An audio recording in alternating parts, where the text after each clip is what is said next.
एजे classes में आपका स्वागत है। हम पढ़ रहे थे आरबीएससी का क्लास 10th का चैप्टर नंबर फर्स्ट। ठीक है, चैप्टर नंबर फर्स्ट का नाम क्या था अपना? भोजन एवं मानव स्वास्थ्य। ठीक है, अभी तक अपन ने किसके बारे में पढ़ चुके हैं? प्रोटीन कुपोषण के बारे में पढ़ चुके हैं। अब हमें किसके बारे में पढ़ना है? खनिज कुपोषण के बारे में पढ़ना है। ठीक है, तो नेक्स्ट टॉपिक अपना क्या आ जाएगा? खनिज कुपोषण। देखो, हमने जब कुपोषण की परिभाषा पढ़ी थी तो कुपोषण की परिभाषा के अंदर हमने क्या देखा था कि कुपोषण होता क्या है। कुपोषण क्या होता है कि लंबे समय तक भोजन के अंदर किसी एक या एक से अधिक पोषक तत्व की कमी क्या कहलाएगी? कुपोषण कहलाएगी। ठीक है, यहाँ पे हम किसके बारे में पढ़ रहे हैं? खनिज कुपोषण के बारे में पढ़ रहे हैं। तो लंबे समय तक भोजन के अंदर अगर खनिज तत्व की कमी आ जाती है तो उसके कारण जो रोग उत्पन्न होएगा उसे हम क्या बोलेंगे? खनिज कुपोषण बोलेंगे। ठीक है, अब खनिज कुपोषण जो है वो कई प्रकार का होता है क्योंकि खनिज तत्व भी बहुत सारे प्रकार के हैं। ठीक है, तो हम एक एक करके खनिज तत्वों के बारे में देखते जाएंगे और उसके कारण जो जो रोग उत्पन्न होते हैं उसके बारे में देखते जाएंगे। तो अपने पास पहला खनिज तत्व जो है वो आएगा मोस्टली, सबसे पहला जो खनिज तत्व आएगा वो मोस्टली अपने पास क्या आ जाएगा? लौह तत्व। अब लोहे को इंग्लिश में क्या बोला जाता है? आयरन। तो इसको हम क्या बोलेंगे? आयरन, जिसका रासायनिक नाम क्या होता है? Ferrous, Fe। ठीक है, तो लौह तत्व जो है इसकी कमी के कारण कौन सा रोग होएगा? तो हम बोलेंगे लौह तत्व की कमी के कारण कौन सा रोग हो जाएगा? एनीमिया। कौन सा रोग हो जाएगा? एनीमिया। अब एनीमिया रोग किस तरीके से होएगा वो हम देखेंगे। देखो, लौह तत्व जो है वो किसका निर्माण करता है? हीमोग्लोबिन का। हीमोग्लोबिन। तो लौह तत्व किसका निर्माण कर रहा है? हीमोग्लोबिन का। और हीमोग्लोबिन जो है वो किसका निर्माण करेगा? रक्त का निर्माण करेगा। और जब इस रक्त की कमी आ जाती है, क्या आएगी? इस रक्त की कमी आएगी, तो इसके कारण कौन सा रोग होएगा? एनीमिया रोग होएगा। तो जब अपन से क्वेश्चन पूछा जाएगा कि रक्त की कमी के कारण या लौह तत्व की कमी के कारण कौन सा रोग होता है, तो हम बोलेंगे एनीमिया रोग होता है। एनीमिया रोग होने का कारण क्या है? तो हम बोलेंगे लौह तत्व की कमी। ठीक है, तो पहला अपन को समझ में आ गया होगा खनिज तत्व। अब इसके बाद में अपन देखेंगे अपना दूसरा खनिज तत्व कि दूसरा खनिज तत्व है क्या। ठीक है, तो देखना दूसरा खनिज तत्व अपने पास क्या आ जाएगा? अपने पास दूसरा खनिज तत्व आ जाएगा कैल्शियम। कैल्शियम। अब हम सब बचपन से पढ़ते आ रहे हैं कि कैल्शियम जो है वो हड्डियों को मजबूत करता है। मम्मी तुम्हें दूध पिलाती होगी, दूध क्यों पिलाती है? ताकि तुम्हारी हड्डियां मजबूत हो जाए। ठीक है, तो दूध के अंदर क्या पाया जाता है? कैल्शियम पाया जाता है। अगर कैल्शियम की कमी होती है तो हड्डियां क्या हो जाएगी? कमजोर हो जाएगी। तो हम लिख देंगे यहाँ पे, अगर कैल्शियम की कमी होगी तो क्या हो जाएगा? हड्डियां कमजोर हो जाती हैं। इसकी कमी को पूरा करने के लिए हमें क्या खाना पड़ेगा? दूध। तो इसकी कमी किसके द्वारा पूरी की जा सकती है? दूध के द्वारा पूरी की जा सकती है। ठीक है, इसके बाद में अपन तीसरा खनिज तत्व देखेंगे। तो तीसरा खनिज तत्व आ जाएगा अपने पास सोडियम। क्या आया तीसरा खनिज तत्व? सोडियम। अब सोडियम देखना, सोडियम क्या होता है कि सोडियम जो है ये किस रोग का कारण बनता है? ये बनता है मांसपेशियों में संकुचन। मांसपेशियों में संकुचन। संकुचन का मतलब यह है कि मांसपेशियों में क्या होने लग जाता है? खिंचाव होने लग जाता है। ठीक है, और दूसरी चीज अपन इसके अंदर देखेंगे क्या होएगा इसके कारण? तंत्रिकीय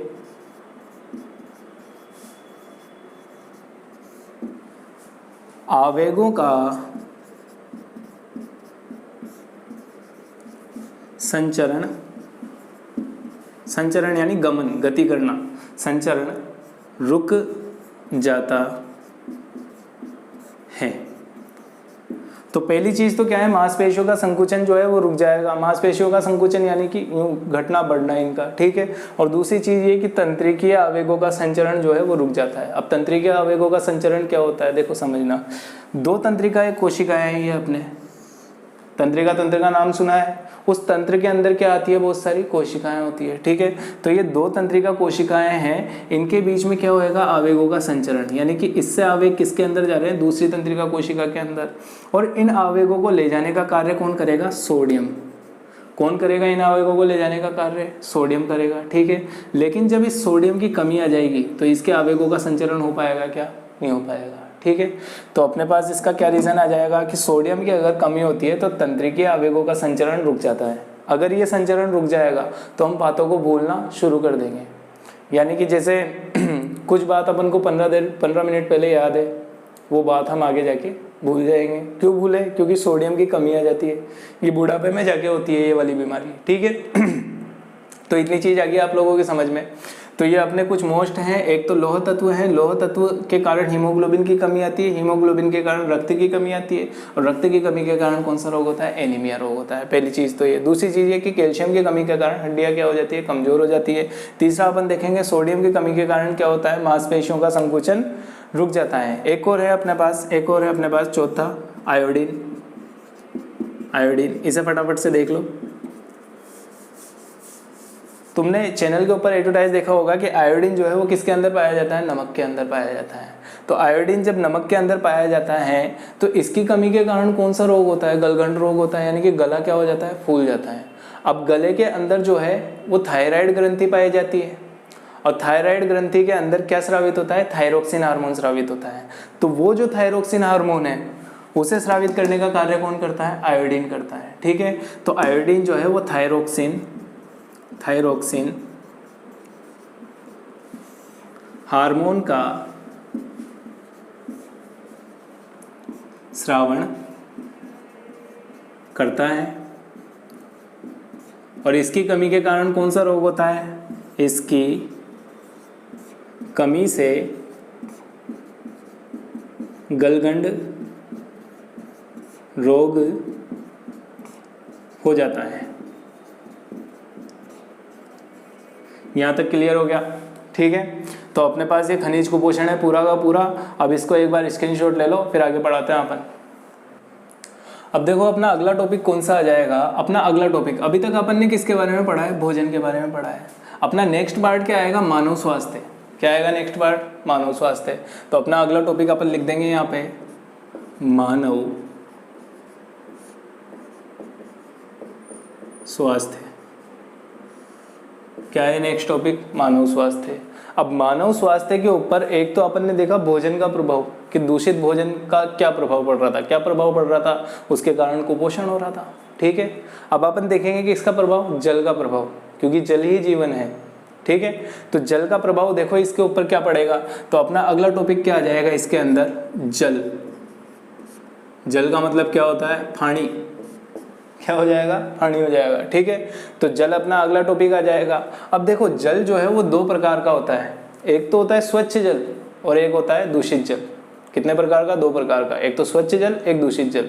तो स्वच्छ जल के तो क्या होते हैं, गुण होते हैं, और दूषित जल के क्या होंगे, दुष्प्रभाव, हानियां होगी, ठीक है। तो अपन देखेंगे यहाँ पे दो टॉपिक। पहला टॉपिक हो जाएगा अपना स्वच्छ जल के गुण, और इसी के साथ अपने पास दूसरा टॉपिक आ जाएगा दूषित जल के दुष्प्रभाव। तो अपना पहला टॉपिक क्या है इधर, स्वच्छ जल के गुण, और दूसरा दूषित जल के दुष्प्रभाव। तो देखो स्वच्छ जल के क्या क्या गुण हो सकते हैं। आप इमेजिन करो कि किसी भी, कोई भी वस्तु है या कोई भी इंसान है, कोई भी है, उसके गुण क्या क्या हो सकते हैं, ठीक है। तो अपन यहाँ पे क्या देखेंगे, स्वच्छ जल के गुण। तो गुण के बारे में इमेजिन करो कि क्या क्या गुण हो सकते हैं। भाई नॉर्मल सी चीज़ है, सामाजिक के अंदर भी देखा होगा तुमने, स्वच्छ जल के क्या क्या गुण हो सकते हैं। भाई उसके अंदर कचरा नहीं होना चाहिए, ऑक्सीजन की मात्रा संतुलित होनी चाहिए उसके अंदर, ठीक है, हानिकारक सूक्ष्मजीव नहीं होने चाहिए। तो यही चीज़ें अपन को यहाँ पे बोर्ड पे लिखनी है, और यही 3-3 नंबर के अंदर क्वेश्चन आ जाता है अपने एग्जाम में, ठीक है। तो ऐसे कोई चिंता नहीं करनी, 10th बोर्ड के अंदर बहुत ईजी सिलेबस है। बस अपन को ध्यान ये रखना है कि दिमाग से काम करना है पूरा का पूरा, ठीक है। तो पहला पॉइंट क्या आ जाएगा अपना इसके अंदर पहला पॉइंट आ जाएगा कि इसकी, किसकी, स्वच्छ जल की, इसकी pH का मान साथ यानी कि उदासीन साथ होना चाहिए। पहला पॉइंट क्लियर है। यहाँ पे अपने स्वच्छ जल जो है इसकी पीएच का मान कितना होना चाहिए, 7 होना चाहिए। दूसरा पॉइंट क्या आ जाएगा अपने पास, दूसरा पॉइंट देखना कि इसमें ऑक्सीजन की मात्रा संतुलित हो। ठीक है बालकों, दूसरा पॉइंट क्या आ जाएगा, इसके अंदर ऑक्सीजन की मात्रा क्या होनी चाहिए, संतुलित होनी चाहिए। अगर ऑक्सीजन की मात्रा घटती है तो शरीर में ऑक्सीजन की कमी आएगी और उसके कारण भी रोग उत्पन्न होंगे। ठीक है, तो ऑक्सीजन की मात्रा क्या होनी चाहिए, इसके अंदर संतुलित होनी चाहिए। तीसरा पॉइंट क्या आ जाएगा इसके अंदर, तीसरा पॉइंट यह हो जाएगा कि कचरा नहीं होना चाहिए। देखो कचरा कहीं पे भी हो बुरा ही होता है, चाहे दिमाग में हो चाहे जल के अंदर हो, हमेशा रोग ही उत्पन्न करेगा। ठीक है, तो कचरा जो है वो नहीं होना चाहिए। कचरे का मतलब यह है कि छोटी छोटी पत्तियों के टुकड़े या अपन बाहर के जो धूल के कण आते हैं वो जल के अंदर नहीं होने चाहिए। अपने पास आ जाएगा चौथा पॉइंट। चौथा पॉइंट क्या आ जाएगा अपने पास कि रोग हानिकारक सूक्ष्म जीव जो रोग उत्पन्न करते हैं, हानिकारक सूक्ष्म जीव नहीं हो। तो लास्ट पॉइंट अपने पास क्या आ गया, हानिकारक सूक्ष्म जीव नहीं हो। जो रोग उत्पन्न करते हैं वो सूक्ष्म जीव नहीं होने चाहिए। तो बहुत इजी सी चीज है, बहुत सीधी सी चीज है कि सबसे पहले तो पीएच का मान 7 होना चाहिए, ऑक्सीजन का मान संतुलित होना चाहिए। फिर तीसरा चीज आ जाएगा कि कचरा नहीं होना चाहिए, तो सबके ही नहीं होना चाहिए। ठीक है, और चौथी चीज आ जाएगी हानिकारक सूक्ष्म जीव नहीं होने चाहिए क्योंकि ये रोग उत्पन्न करेंगे। ठीक है, यहाँ तक मेरे ख्याल से समझ में आ गया होगा। अब इसके बाद में देखो दूषित जल के दुष्प्रभाव। 3 नंबर देगा ये, आराम से 3 नंबर देगा, कोई दिक्कत नहीं है। वैसे भी बोर्ड का पैटर्न इस बार इजी आएगा, ज़्यादा टेंशन मत लो। ठीक है, अपने पास इसके अंदर पहला पॉइंट क्या आ जाएगा, दूषित जल के दुष्प्रभाव। तो दूषित जल के दुष्प्रभाव में पहला पॉइंट क्या आ जाएगा कि इसके कारण क्या होते हैं, रोग होते हैं। अगर तुम स्वच्छ जल नहीं पियोगे, दूषित जल पियोगे तो इसके कारण क्या होंगे, रोग होंगे। तो पहले तो अपन क्या लिखेंगे कि इसके कारण कई रोग हो जाते हैं। अब ये रोग कौन कौन से होते हैं, तो यहाँ पे देखो ये रोग कौन कौन से होते हैं। ये रोग होते हैं हैजा, पेचिस, टाइफाइड आदि। तो इस तरीके की बीमारियां होती है किसकी वजह से, दूषित जल की वजह से होती हैं। ठीक है, ये सारे किसकी वजह से हो रहे हैं, दूषित जल की वजह से। यानी कि जल में कुछ ना कुछ खराबी है जिसकी वजह से ये बीमारियां हो रही है। जैसे दस्त लग जाती है, अब दस्त लगने का रीजन क्या है, एक तो अपन अच्छा खाना नहीं खा रहे तो उसकी वजह से लग रही है, यानी कि संतुलित भोजन नहीं कर रहे तो उसकी वजह से लग रही है। दूसरी चीज क्या है कि अपन जल भी स्वच्छ नहीं पी रहे उसकी वजह से लग रही है। ठीक है, अब अपन देखेंगे इसके अंदर दूसरा पॉइंट। दूसरा पॉइंट क्या हो जाएगा कि इसके कारण, ये तो लिख ही देना, इसके कारण संक्रामक रोग होते हैं। दूसरा पॉइंट क्या आ जाएगा इसके अंदर कि इसके कारण क्या होते हैं, संक्रामक रोग होते हैं। अब संक्रामक रोग क्या होते हैं, जो एक से दूसरे के अंदर फैलते हैं। जैसे मान लो कि तुमने पानी पिया, अब दूसरे ने भी पानी पिया, वही वाला। ठीक है, तो तुम्हारे अंदर जो रोग है वो किसके अंदर ट्रांसफर हो गया, दूसरे के अंदर ट्रांसफर हो गया। ठीक है, तो इसका मतलब क्या हो रहा है, इसकी वजह से संक्रामक रोग हो रहा है। क्लियर है यहाँ तक बात। तीसरा पॉइंट देखो, तीसरा पॉइंट अपने पास क्या आ जाएगा कि नारू या बाला रोग होता है। किसकी वजह से हो रहा है, दूषित जल की वजह से। अब ये नारू या बाला रोग जो है ये होता क्या है, इसका रोग जनक क्या है। तो एग्जाम के अंदर बहुत बार क्वेश्चन पूछा गया है कि नारू या बाला रोग जो है इसका रोग जनक क्या है। तो रोग जनक क्या है, तो रोग जनक का नाम देख लेते हैं हम। रोग जनक का नाम हो जाएगा इसके अंदर ड्रैकन कूलस मेडिनेंसिस। मेडिनेंसिस नाम याद करने की ट्रिक क्या बन जाएगी इसकी, देखो कोई भी टीचर नहीं बताएगा इस बात को। नाम याद करने की ट्रिक क्या बन जाएगी, ड्रैकन कूलस। ड्रैगन जो है बहुत बड़ा होता है, बीमारी भी बहुत बड़ी होती है, ठीक है। तो ड्रैगन से याद रखना है अपन को क्या, ड्रैगनकुलस, ठीक है। और उसके बाद में मेडिनेंसिस। मेडिनेंसिस क्यों याद रखेंगे अपन, क्योंकि जब ये बीमारी होगी तो मेडिसिन तो लेनी पड़ेगी, ठीक है। तो मेडिसिन से क्या याद रखेंगे, मेडिनेंसिस। तो ड्रैगनकुलस मेडिनेंसिस इसका क्या हो जाएगा, रोगजनक। किसका हुआ ये, नारू या बाला रोग का। किसकी वजह से फैलता है, दूषित जल की वजह से फैलता है। तो ये सारे पॉइंट अपन याद कर लेंगे यहाँ पे। क्लियर है यहाँ पे बात, ठीक है। अगला टॉपिक पढ़ेंगे अपन। अब मानव स्वास्थ्य के अंदर अपना अगला टॉपिक क्या आ जाएगा, देखो मानव स्वास्थ्य के अंदर अपना अगला टॉपिक आ जाएगा मोटापा। इससे पहले अपन ने क्या पढ़ा है, जल पढ़ा है, अब क्या आ जाएगा, मोटापा। मोटापा। क्या आप लोग मोटापे से परेशान हैं, नहीं है? कोई मोटा है तो बुरा मत मानना। देखो मोटापा जो है वो कैसे नापा जाता है, उसकी इकाई क्या होती है, वो चीज़ निर्धारित करो तब जाके अपने आप को मोटा बोलना। यूँ नहीं कि दिख रहे हो तो मोटे हो, दिखने से कोई मोटा नहीं होता है, ठीक है। उसका वजन जो है वो डिपेंड करता है उसके ऊपर कि ये मोटा है या नहीं है, ठीक है। अब उसको नापने की इकाई जो है वो क्या होती है वो अपन देखेंगे। पहली चीज़ तो ये कि मोटापा जो है वो क्या क्या रोग उत्पन्न करेगा। आप खुद सोचो मोटापा जो है वो क्या क्या रोग उत्पन्न करेगा। तो मोटापा रोग कौन से उत्पन्न करेगा, तो सबसे पहले अपन रोग लिखेंगे इसके मोटापे के। तो मोटापा जो है वो खर्राटे उत्पन्न करता है। क्या उत्पन्न करता है, खर्राटे। यानी कि निद्राकालीन अवस्था में अपन क्या लेते हैं, जोर जोर से खर्राटे लेते हैं। तो ये कौन उत्पन्न कर रहा है, मोटापा उत्पन्न कर रहा है। दूसरी चीज अपन देखेंगे मधुमेह, डायबिटीज। मधुमेह जो है वो किसकी वजह से होता है, इंसुलिन हार्मोन जब उचित मात्रा में स्रावित नहीं होता तो मधुमेह रोग होता है। किसके अंदर होता है, मोटे लोगों के अंदर होता है मधुमेह रोग, जिसे हम सामान्य लैंग्वेज में क्या बोलते हैं, शुगर। बहुत सौ के घर में होती भी है शुगर लोगों के, ठीक है। तो दूसरा रोग क्या हो जाएगा इसकी वजह से, मधुमेह हो जाएगा। तीसरी चीज बहुत खतरनाक बीमारी, ठीक है। तीसरी चीज कौन सी हो जाएगी अपने पास हो जाएगा ब्लड प्रेशर। Blood pressure.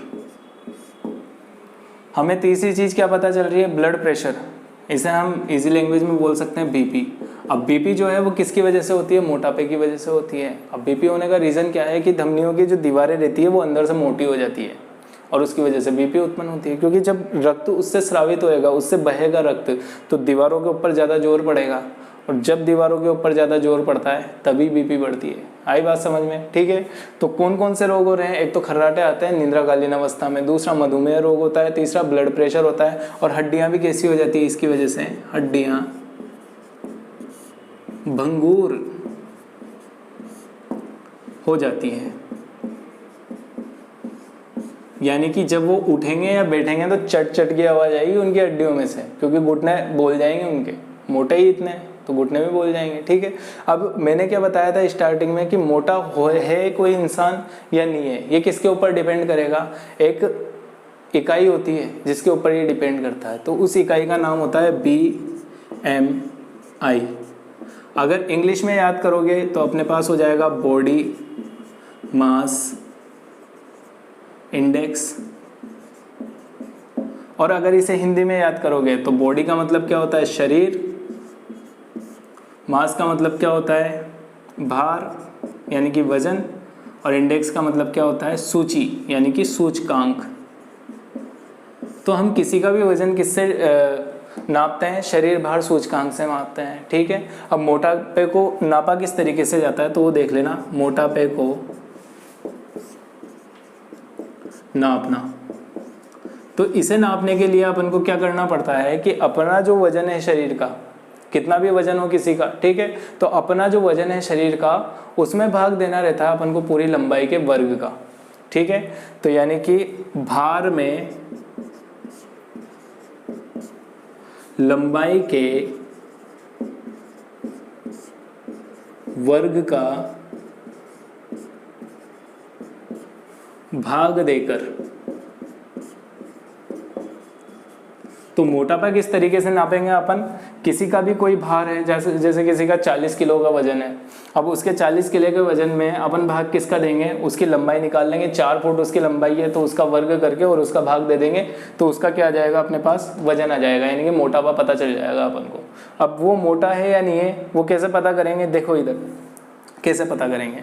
अगर उसका वजन 25 किलोग्राम प्रति मीटर स्क्वायर आ रहा है तो वो मोटा नहीं है, तो अपन लिख देंगे मोटा नहीं है, और अगर उसका वजन 30 किलोग्राम प्रति मीटर स्क्वायर आ रहा है तो वो क्या है, मोटा है। अब सब अपना अपना वजन चेक कर लेना, ठीक है। कोई मोटा है या नहीं है वो कैसे पता चलेगा अपन को, ये मोटापे को किस तरीके से नापेंगे, भार जो है उसके शरीर का, उसमें अपन क्या करेंगे, लंबाई के वर्ग का भाग दे देंगे। अगर वो 25 किलोग्राम प्रति मीटर स्क्वायर जितना आ रहा है तो इसका मतलब वो मोटा नहीं है, या इससे कम आ रहा है तो वो मोटा नहीं है, और अगर 30 किलोग्राम प्रति मीटर स्क्वायर के हिसाब से आ रहा है तो वो क्या है, मोटा है। क्लियर है यहाँ तक बात, ठीक है। अगला टॉपिक देखेंगे अपन। अब अपना मानव स्वास्थ्य के अंदर अगला टॉपिक क्या आएगा, देखो अभी तक अपन ने क्या पढ़ा है, मोटापा। अब अगला टॉपिक अपन क्या देखेंगे यहाँ पे, अगला टॉपिक आ जाएगा अपने पास रक्तचाप। रक्तचाप, इसी चीज को अपन क्या बोल सकते हैं, रक्त दाब। इससे परिभाषा बनाने में अपन को इजी हो जाता है जब अपन इसे क्या बोलेंगे, रक्तदाब। देखो संधि विच्छेद करो रक्तदाब का, क्या हो जाएगा, रक्तदाब, यानी कि रक्त के द्वारा डाला गया दाब, क्या कहलाएगा, रक्तदाब कहलाएगा। अब ये बात समझना, रक्त जो है वो कहाँ बहता है, रोड पे बहता है या नसों में बहता है, रोड पे भी बहता है और नसों में भी बहता है, लेकिन जनरली अपन देखें तो रक्त जो है वो किसके अंदर बहता है, नसों के अंदर बहता है, ठीक है। तो रक्त नसों के अंदर बहता है और इन नसों को अपन क्या बोलते हैं, धमनियाँ, क्या बोलते हैं, धमनियाँ। तो अपने पास परिभाषा जो है वो बहुत इजी तरीके से बनेगी। देखो क्या बनेगी कि रक्त द्वारा, परिभाषा क्या बनेगी, रक्त द्वारा धमनियों की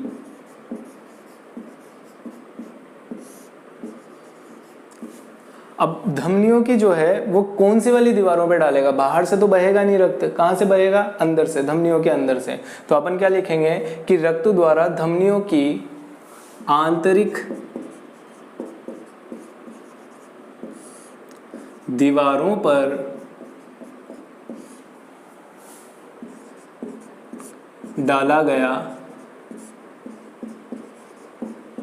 दाब क्या कहलाएगा भाई, रक्तदाब, रक्तदाब कहलाता है। तो बहुत इजी सी डेफिनेशन है अपने पास। क्या डेफिनेशन है, देखो धमनियाँ क्या होती है, नसें होती है, नसों के अंदर क्या बहता है, रक्त बहता है, और कहाँ से बहता है, अंदर की तरफ से बहता है, ठीक है। तो रक्त द्वारा धमनियों की आंतरिक दीवारों पर डाला गया दाब क्या कहलाता है, रक्तदाब, रक्तदाब कहलाता है। अपन को नाम से पता चल रहा है रक्तदाब, यानी कि रक्त के द्वारा डाला गया दाब कहाँ डालेगा, धमनियों की आंतरिक दीवारों पर डालेगा। तो ये तो होगी क्या तुम्हारी परिभाषा, ठीक है। आंतरिक दीवारों पे दाब डाल दिया। अब जो व्यक्ति जो है वो ढीला होता है, अगर कोई व्यक्ति अगर ढीला है तो उसके अंदर रक्त जो है वो निम्न गति से बहेगा, यानी कि धीरे धीरे बहेगा। तो जब वो रक्त की गति धीमी हो जाएगी तो वो कौन सा वाला रक्तचाप हो जाएगा, वो हो जाएगा अपने पास, देखो इधर, निम्न रक्तचाप। क्या हो जाएगा वो, निम्न रक्तचाप।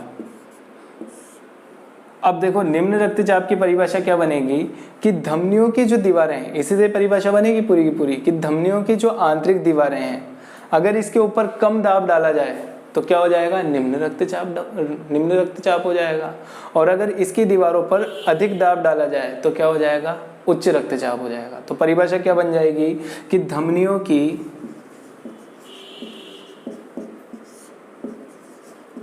आंतरिक दीवारों पर निम्न गति से रक्त द्वारा डाला गया दाब क्या हो जाएगा भाई, निम्न रक्तचाप हो जाएगा, ठीक है। अब इसके बाद में अपना इसका सेकंड टॉपिक क्या आ जाएगा, इसी का ही, उच्च रक्तचाप। उच्च रक्तचाप, उच्च रक्तचाप। अब ये क्या होता है इसको समझना। निम्न रक्तचाप यानी कि धमनियों की आंतरिक दीवारों पर क्या डाला है, निम्न दाब डाला है। अब अपन जो है उच्च रक्तचाप के बारे में पढ़ेंगे। जैसे कोई जोशीला व्यक्ति है, अब जोशीला व्यक्ति जो है वो क्या करेगा, जोश में काम करेगा, तो इसका मतलब उसका जो रक्त जो है वो तीव्र गति से बहेगा, नसों के अंदर। अब जब वो तीव्र गति से बहेगा तो दाब जो है वो ज़्यादा डलेगा या नहीं डलेगा धमनियों की दीवारों पे।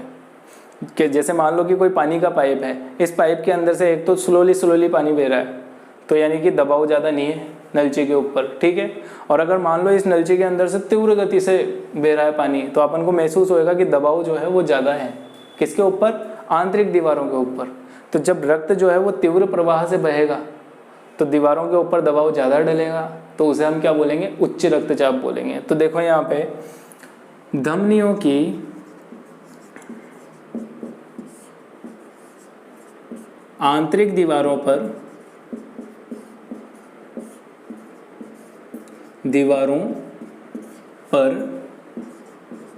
तीव्र गति से डाला गया दाब क्या कहलाता है भाई? उच्च रक्तचाप कहलाता है। क्लियर है यहाँ तक? तो निम्न रक्तचाप क्या होएगा? धमनियों की आंतरिक दीवारों पर निम्न गति से डाला गया दाब। और उच्च रक्तचाप क्या हो जाएगा? धमनियों की आंतरिक दीवारों पर उच्च गति से डाला गया दाब। किसके द्वारा डाला जाएगा? ये रक्त के द्वारा डाला जाएगा। तो परिभाषाएं यहाँ तक याद हो जाएगी अपन को, ठीक है। अच्छा, इसके 2 और पॉइंट है अपने पास। चलो अभी इसका स्क्रीनशॉट ले लो, फिर देखते हैं आगे।